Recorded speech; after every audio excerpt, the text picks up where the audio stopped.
Tapos ang graph naman niya, kaya kung ako nakatong 5 years. So, napito ko yung class lang, diba? But my mom, during my mom's time, she was already working. Working mom na siya. So, tatlo kami lang ako ng bago-bago. Isa ka pang babae, isa ka moto, isa ka pang nice man. So, tatlong pa namin hindi man ako by class. Wala mo na ako sa school. Wala mo sini, wala mo talig. Wala mo mamori. Okay. So, next, a patrilineal society often follows a patriarchal society.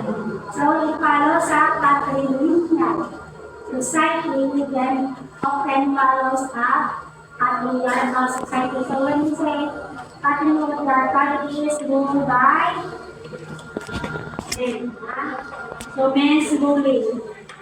Iyan ang malalaki na law. So, this means only men can inherit property and the family name. Women were left with no inheritance and are expected to marry a man who can support her economic.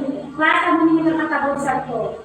Ang mga babae sa tuwa trabaho, so kailangan umamana, may mga sawaw sa mga babae. Ako mga lalaki mo may umana ng mga buka. So, ang mga naman tapos sa panahon rin nanay na sila ang mga pioneering, mga first settler. Sila na nandito first settler sa mga. So, ang iya pag-ate na may mga asawa na they were given love. Pag-isa kautso plus, kautso, marupit na niya. May mga asawa na kayo.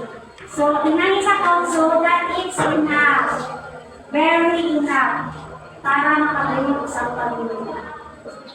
So, ang mga babae mabulit lang sa ilamon, maloko, bantay-bantay. So, ang mga lalaki na may mga tendaran, pinadaran, countries, they were going to build livestock. Diba? So,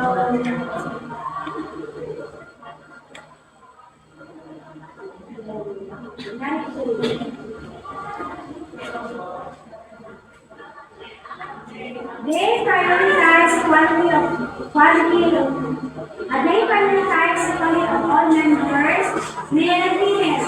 History suggests egalitarian